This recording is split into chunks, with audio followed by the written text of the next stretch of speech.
Hello, wonderful friends, and welcome back to another episode of Your Business Story. I'm your host, Kristen Spencer, and today we have the wonderful and amazing Natasha Walstra. Natasha, how are you doing today? I am doing amazing. I cannot believe it's Friday already, but here we are, and I'm excited to be speaking with you. Yes, thank you so much for coming on. So, today, Natasha is going to be talking about what makes meaningful thought leadership, and it's part of the Curious Business Story series. So, let me give you a quick intro as to why it is so amazing and epic that Natasha is here today. So, with her amazing consulting agency, Natasha helps awesome professionals bridge the gap between business growth and meaningful social impact through network building and referrals. In this episode, we're going to explore her professional journey, her no shame approach to showing up both online and in person, and her never ending curiosity about thought leadership. This is one conversation you will not want to miss because what is thought leadership really? And we're going to talk about that today. It's time to find out what it is and what it can do to change your impact and influence. So, Natasha, we're talking about how to be curious about different things.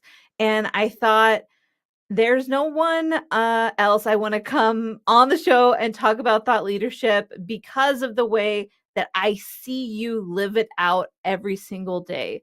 So, how did you get to the professional place that you are now? And please feel free, we'll go on as many detours with you as you want. Perfect. Because I was like, shoot, where do I begin exactly? Because it's kind of this takes us back to like the first time I even landed an SDR role, a sales position. And so we're going back about 8, 9 years or so. But um, so what happened was is I after graduating university, I ended up traveling South America for a little bit, i.e. almost 6 years. I stayed in Buenos Aires. But then afterwards, when I came back home, I was trying to figure out who I am, what do I do I even speak English, basically? And I landed a role in sales. My dad was in tech sales, my brother's in tech sales, and figured why not try tech sales, which was a little bit odd because I used to be super shy and I'm an introvert. And so this idea of doing, 100 dials a day cold calling was absolutely soul crushing and genuinely like had nightmares and panic attacks. I mean, it was kind of an odd choice to go down, but Yeah. I'm super competitive. And so I had to find a way to continue hitting my numbers that wasn't going to keep giving me nightmares. And so that was actually my first step into the world of LinkedIn because I figured, well, what if there's a way to connect with people that isn't, just picking up the phone and dialing them. It's rather sending them a message, getting them to know me a little bit, and then warm calling them, right? Um, Yes. and so that was kind of the first, like, this is intro into what it's like to, I guess, build your network initially. Um, and um, yeah, it was interesting because it was more about quality over quantity, which at the time the company didn't fully understand that, but I really was like having these really interesting conversations. And then I actually am still connected with a lot of those people today. I ended up leaving that company though and got into the world of 3D printing, which was quite interesting because I have no background in 3D printing or manufacturing or anything technical, to be I, honest. I'm But noticing a theme. Can I just say that? You're like, let me go do something that I don't know anything about and that will give me panic attack inducing nightmares. Okay. yeah, I think there's something to be said about stepping out of your comfort zone. I didn't know in real time I was doing that, but each time I was like, let me just try something new that's going to make me really scared and but grow a lot, right? Yeah. Um, and so that was actually kind of cool. But again, trying to be credible and find a way to connect with the engineers and CTOs and CEOs I was speaking with, I was kind of thinking, okay, how am I supposed to show that credibility? And that's when I learned the idea of like, credibility by association, right? I wasn't an expert, but I was in a building full of experts.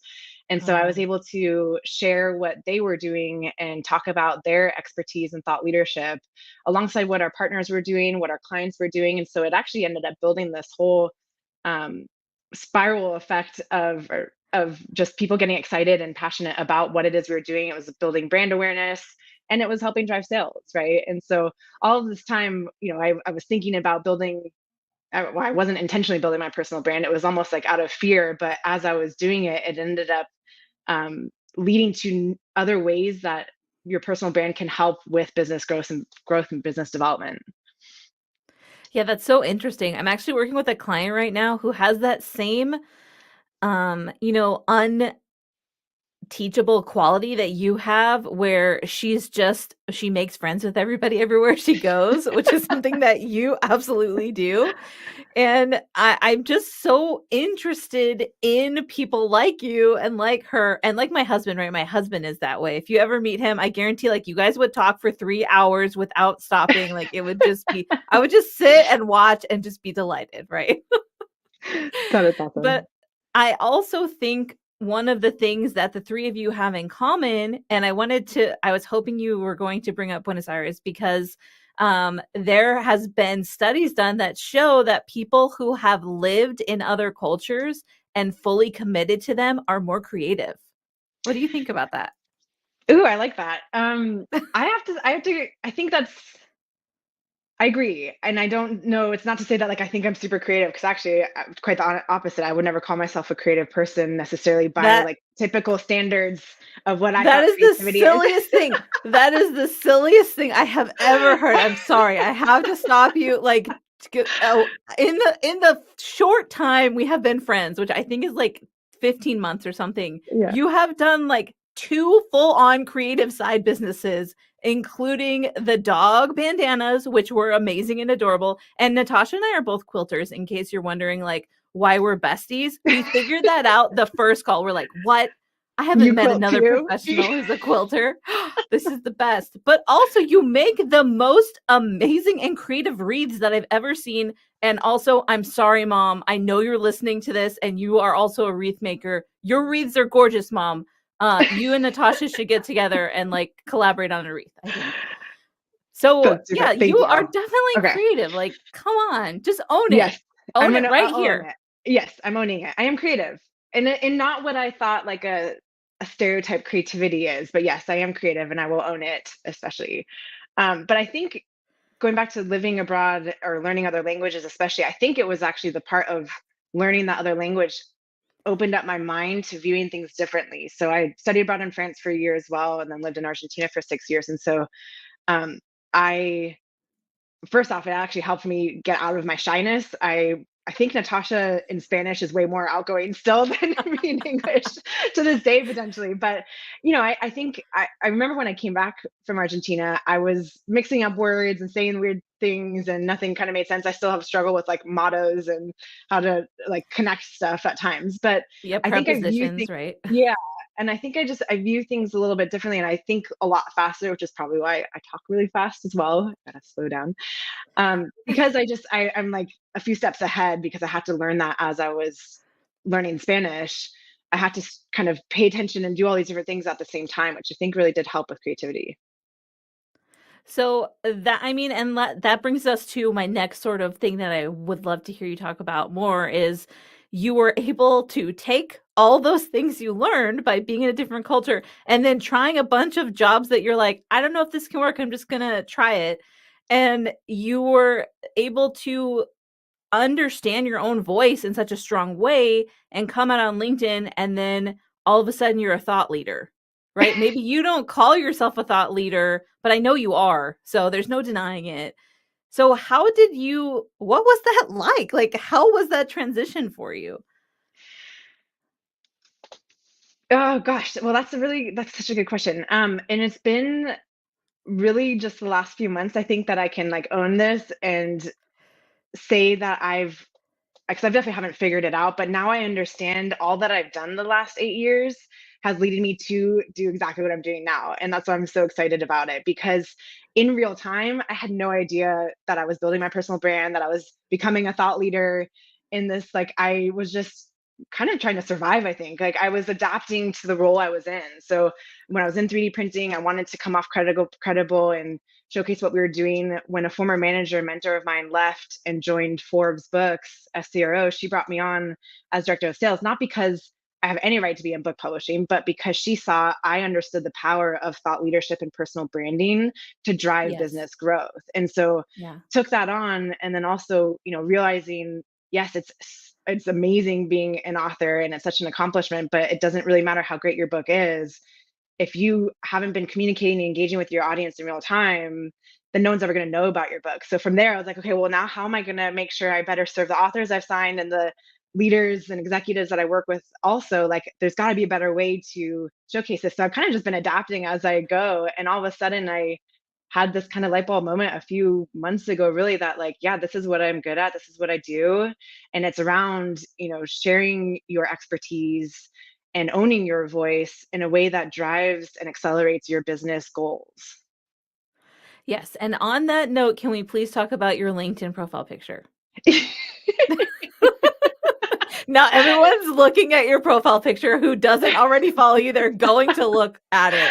And the listeners in the podcast are like, I'm making a mental note that I'm going to go look at Natasha's profile later. Like, how did you come up with that idea? What is the picture? Tell us all about it. Oh my gosh. Well, and just quick side note, I just got off of a virtual chat with someone I met on LinkedIn, and he opened the call with a stuffed animal on his head. Oh, I was like, that was actually really sweet because he had commented on it before. that's So amazing. actually it was totally out of discomfort potentially. Like I had to go get professional photos done for my previous role. And I was really nervous. I've never done that before. I've never gone to a studio. And so the guy was even like, do you need a couple shots of bourbon? Like, how can I help you relax? Because you're kind of like, I'm like sitting there like, oh no, what do I do with my hands? Like all of your muscles are tensed. Yeah. It was really bad. But I knew that there was going to be the professional shot and the personal shot. And so as I'm leaving the office to go to the studio, I just grabbed a plant that was on my desk and I was like, I can figure out something with this. And so as I'm sitting there, I'm like, all right, I'm just going to put it on my head, do it quickly. So you brought it with you. Like, Yeah. you're like, I will bring this potted plant with in me to in the the Uber. Yep.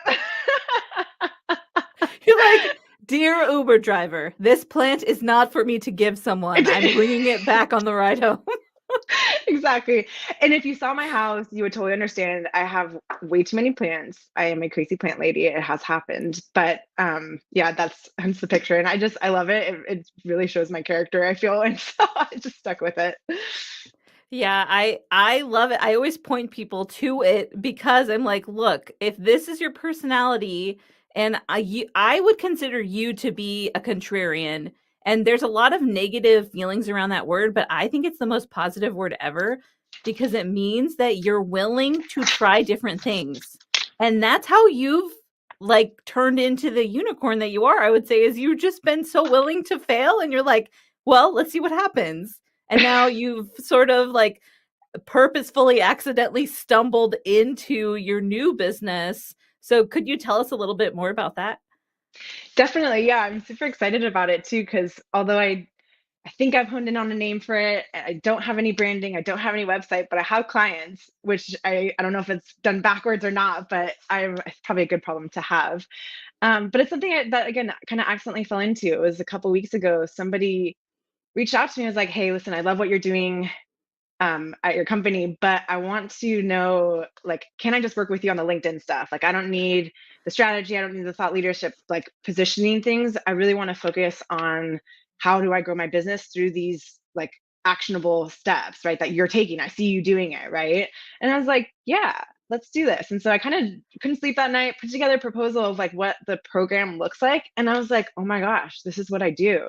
And I didn't realize like it's not just about personal branding, it's around truly aligning your activity around personal branding, let's say, and showcasing your expertise with your business goals so that you can see results, right? Because otherwise, if you're just posting for posting's sake, you're going to get deterred from it. Like nothing's really going to come from it, right? But if you're making sure that all of this activity is aligning with what you're trying to accomplish in the next month, next 2 months, next 2 years, right? Then you're going to be more motivated to continue doing it. But it's also not just about what you're posting, it's all the stuff that happens behind the scenes, the virtual coffees you're having, the comments you're doing, the engagements that you're having, and the new people you're connecting with, right? Like that's what matters more than anything. So, kind of going in the circle here, but it was actually about 6 months ago that I'd heard this term called near bound, which, if you think of inbound being marketing and outbound being sales, the future of sales and marketing, I believe, is nearbound, which is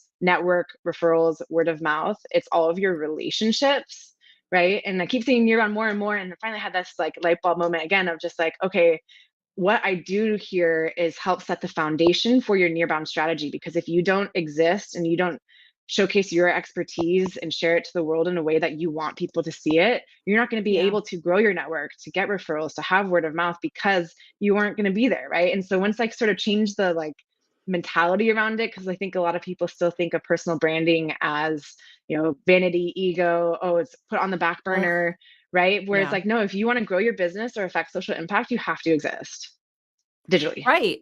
Yeah, and so, like, you help them sort of exist as a person themselves apart from their business first, right? Like, you lay that foundation of, "Here you are as a human first, let's work on that, Right. and then we can talk about your business branding," which I think is so useful and interesting because, it's sort of similar to the work I do, except I'm not, like, a thought leader at this point in time. I'm a copywriter behind the scenes, but it's helping them be their authentic self so they don't get exhausted, right? When they're posting on social media, and then showing up in that authentic self, like being self-aware as an expert who can help others.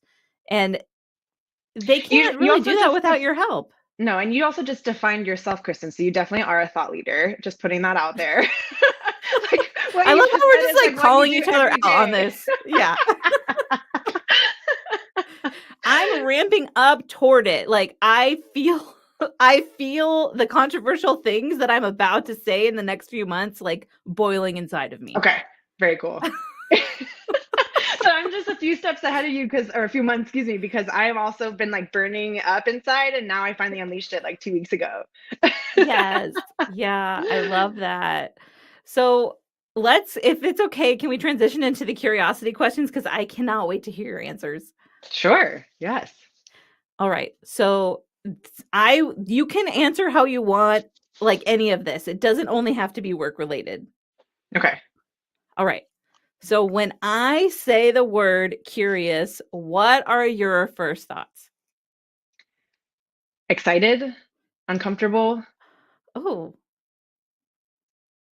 learning. yeah. I Did I do love that that. right? I'm getting lots of different answers now. Like Oh, at first it was everyone's like, I think about a cat. I'm like, okay, cats are cool. I get it. Like cats are very curious. So I'm excited that we've moved past that though at this point in the season. I'm sure the listeners are as well. They're like, no more cat answers. And actually in the first episode of this season, we had an accidental guest who meowed through the whole episode. oh no. What? But it was like so hilarious. Like, and he was like walking back and forth in front of Scott Warwick while like we're on the call. He's like, Oh I'm my so goodness. sorry about this. I'm like, just tell the listeners the cat's name because we're all in on this cat at this point. Go cat. Well, fortunately, my dog's just lounging here. Otherwise, Oh, quick show and tell. yes. Excuse me. We love pets on this podcast for sure. Very Yeah, cool. I think I love that when the first thought that you said was exciting because that's how I feel about it too. I'm like, I'm gonna learn something new today, and that Yeah. is the most nerdy, geeky thought you could possibly have. Right. And I love that I'm not the only one who has that thought. Yeah, I was like, wait, I'm not sure I'm answering this right, but yes, that's what happened. But that's why we ask questions like that, right? That's the whole point of the season is let's be curious about being curious, which sounds so meta, but that's something that I've noticed that people who are really intentional with their time, like you are, they do naturally. Yeah. Yeah.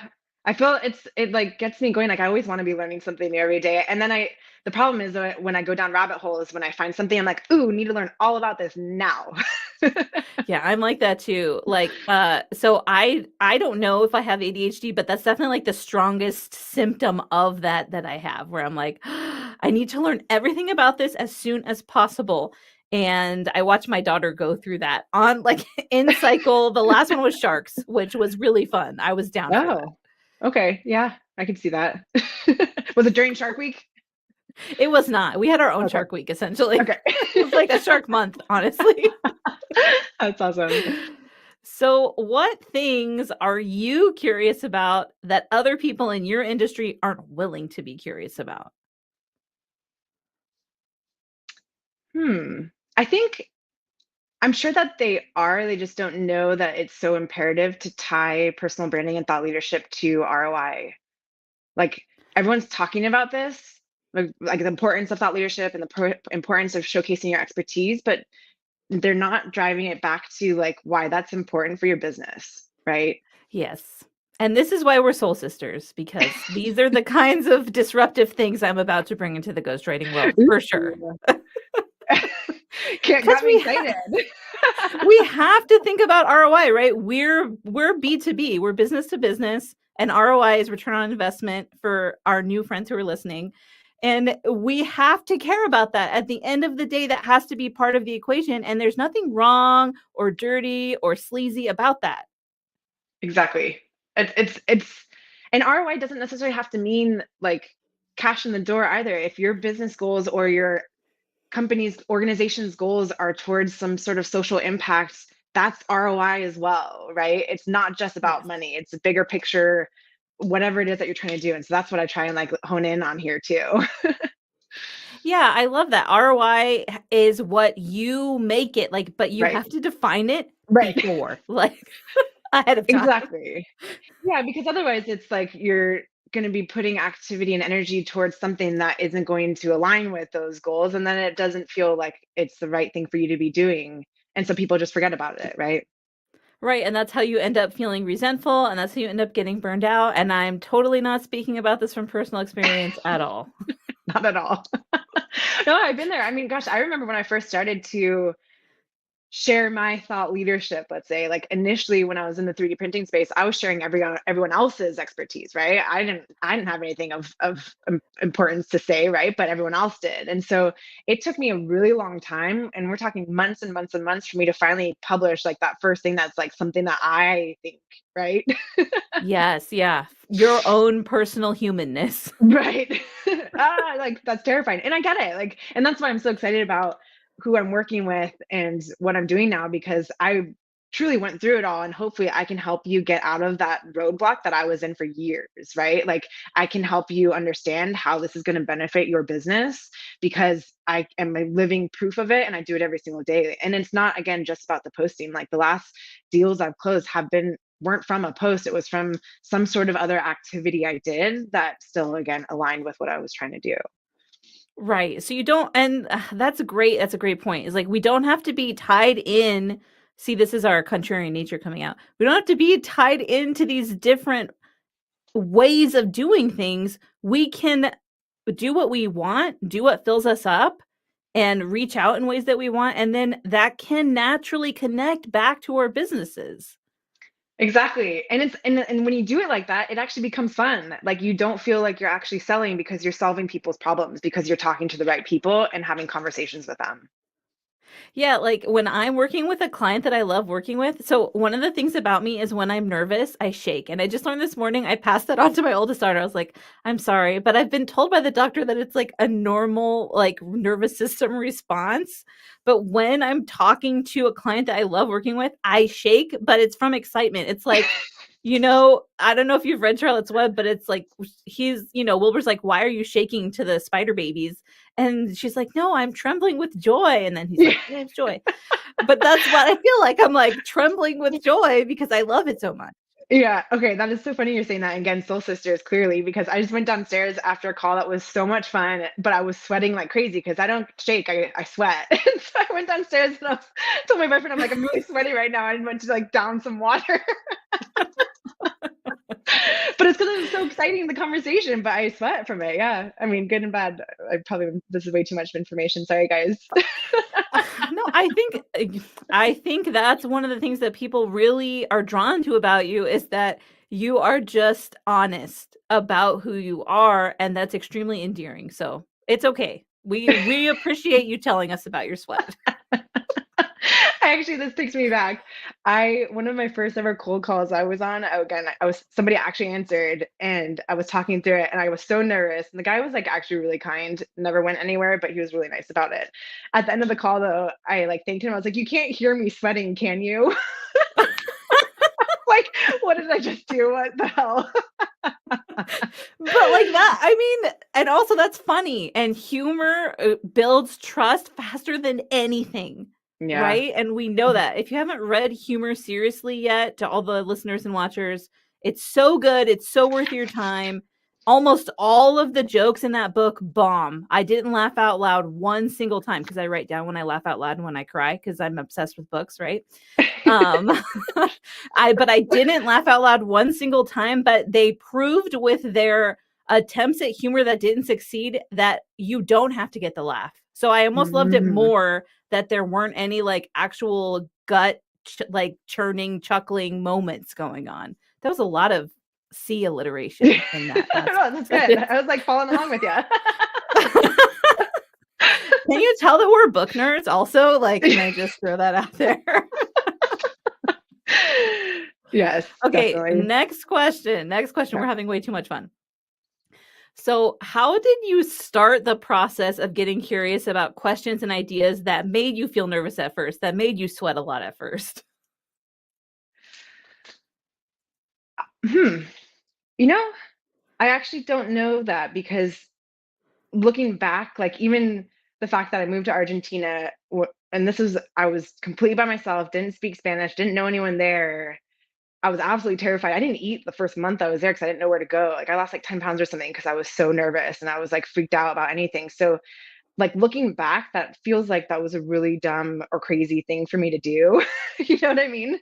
And like even when I left Forbes Books to do something different, I was like, what am I doing? Like I'm leaving this great brand, financial security, start something new with people I don't know in a city I'd never heard of. Like it just seemed kind of nuts, like through all this. So I honestly like I haven't found the answer to that because I like keep putting myself in these situations. And then afterwards, I'm like, why?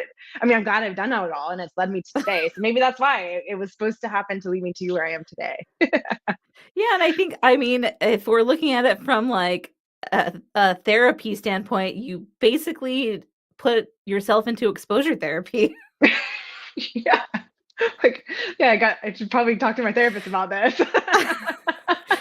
But I mean, like that's what a therapist would have told you to Yeah. do anyway to help you deal with your anxiety, and you did it on your Yeah. own naturally. I feel like that's a huge win.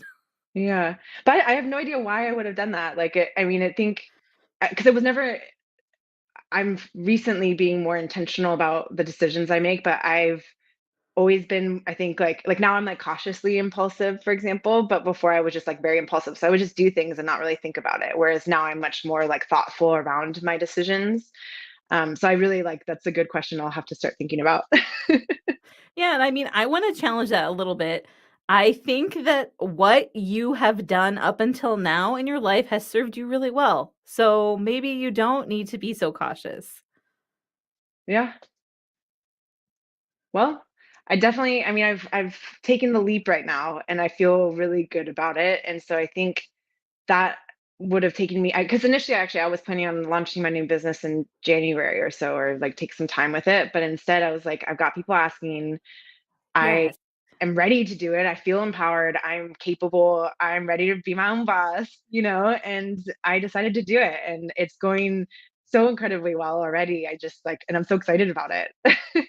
I know, I'm so excited for you. I was like slowly cyber stalking you about this because I knew I was like, it's not gonna be as long as she thinks. So when we last talked about it, I was like, there's no way she's waiting that long. Yeah. No, I think it was like eating away at me. That was that like the contrarian in me, right? I guess I didn't. I love that word. I wrote it down because I think that's something to be said. Like I don't do things the way you're supposed to do it. Screw that.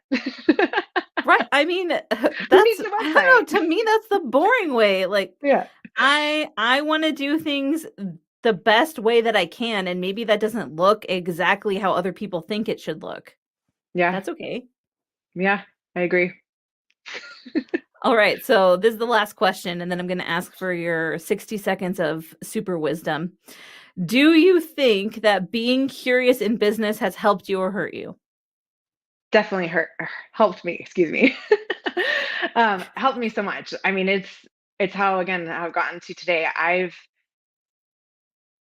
didn't necessarily know what I was going to be doing with this company, what the program was going to be, but I realized that I've been so curious over the last year, especially as to like how can I better serve the leaders I work with, and paying attention to everything they say, following them, like trying to understand what their problems are is what's led me to create this program that is purely because of all the curiosity and like need to figure out how I can help them. Yeah, yeah, and how would you say that relates to, like, your no shame way of living? Because I know that's been a huge thing that you have really worked through and wanted to help other people understand. Yeah, and this might actually fall in line with my words of wisdom at the end, if that's okay, Oh, because nice. it's Yeah, do what's it. helped me get to where I am today for sure. And so I have to tell a little story behind it too. But when I landed in Argentina, again, like I said, didn't speak any Spanish whatsoever, super shy, was scared to actually speak, was scared to make mistakes, didn't want to sound stupid. And so about 6 months in, I couldn't speak Spanish and I was super frustrated and mad at myself. I'm like, why is this happening? And I realized because I wasn't doing anything. And so there's this term called sin vergüenza, which means no shame. And I finally Right. decided, screw it. Sin vergüenza, no shame, no fear. I'm going to put myself out there, start making mistakes, be uncomfortable, and then see what happens. And literally within 3 or 4 weeks, I was basically fluent in Spanish. And so fast forward to when I was an SDR, cold calling, and needing to hit my numbers in a different way. LinkedIn seemed like an interesting opportunity, but I wasn't active on social media. I didn't like to be in the spotlight, put myself out there. But again, had to figure this out. And so I was like, ooh, okay, sin vergüenza, no shame. I'm going to start connecting with people. I'm going to start messaging them.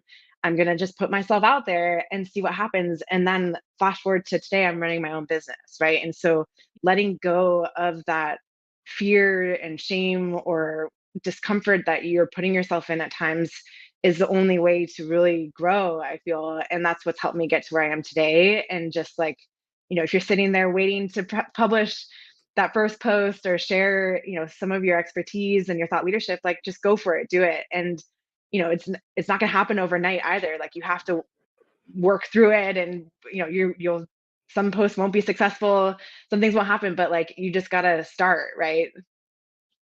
Yeah, no, that's so true. And I think, there's arguments about whether or not it's true, but I find that when I engage with that curious side that is living in my mind all the time, that I am able to resist the feeling of shame. I'm able to work through my fear in a different way than I would if I was just trying to like force myself. Like I'm one of those anxious people and everyone's like, just like lean into the anxiety, get more excited. I'm like, okay, but if I do that, I'm going to pass out. I know Yeah. myself, right? Like I'm going to hyperventilate, I'm going to pass Yeah. out. That's what happens. And so I need something else. And for me, curiosity has proven to be that thing. So I think everything that you just shared ties in so perfectly with all of the things we talked about today. Thank you so much, Natasha. What is a way that people can get in touch with you if they want your help to just post the thing? Thank you so much for having me, Kristen. This is so much fun. I'm sweating. I'm so excited. The best way Yes. is, yeah. Best way is through LinkedIn. You can find me as Natasha Walstra. I am on it pretty often, so I will happily and love to connect with any and all of you. Amazing. All right. So, wonderful viewers, I want you to know, and I know I say this every time, but I mean it every time. You are amazing. I believe in you, and your business story matters. And we will talk again real soon. Thanks so much, Natasha. Thank you.